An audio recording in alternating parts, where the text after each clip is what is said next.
Bonjour chers auditeurs de l'ODJ Média, notre chroniqueur de l'ODJ, Salma Labtar, partage son avis et sa réflexion dans un article qu'il a intitulé « Le Conseil économique, social et environnemental souligne l'urgence d'agir contre le mariage des enfants au Maroc », qu'on écoutera ensemble dans ce podcast.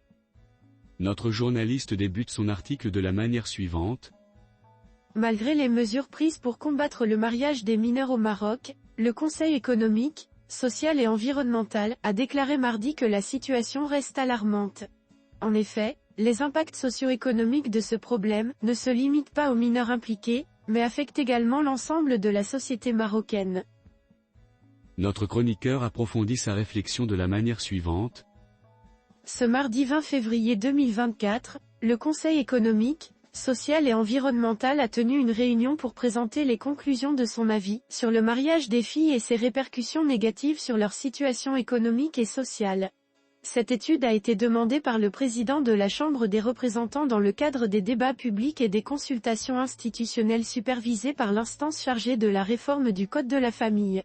Lors de cette réunion, le président du Conseil économique, social et environnemental, Ahmed Reda Chami, a été représenté par le secrétaire général du Conseil, qui a souligné que malgré l'établissement de l'âge légal du mariage, à 18 ans, correspondant à l'âge de la majorité, la pratique du mariage des enfants, qui touche principalement les filles, persiste dans le pays.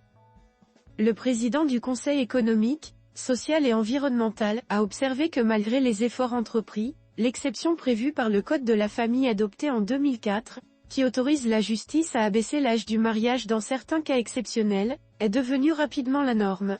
Il a souligné cette tendance, en mettant en avant le nombre de contrats de mariage conclus avec des mineurs en 2022, qui s'élevait à 12 940, tout en notant que l'ampleur réelle du phénomène est probablement plus importante car les statistiques officielles ne prennent pas en compte les mariages non enregistrés, tels que les mariages coutumiers et autres. Le mariage des filles a un impact négatif majeur sur leur situation économique et sociale, en tant que femmes de l'avenir. Il entraîne une augmentation du taux de fécondité, perpétue la pauvreté, et expose la santé physique et mentale des filles et de leurs enfants à de grands risques, a-t-il précisé. L'auteur conclut son article en ces mots. Sur la base de cette constatation, le Conseil économique, social et environnemental a réaffirmé sa position énoncée dans son rapport intitulé « Que faire face à la persistance du mariage des enfants au Maroc », publié en 2019, en insistant fortement sur la nécessité d'établir rapidement une limite d'âge pour le mariage des enfants.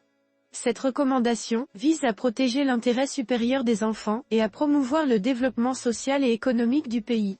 Rédigé par Salma Labtar. Merci d'avoir écouté ce podcast de l'ODJ Média. N'hésitez surtout pas à nous suivre sur nos réseaux sociaux, Instagram, Facebook, TikTok, LinkedIn et Twitter. Alors, on se dit au prochain podcast de nos chroniqueurs de l'ODJ, et à très bientôt.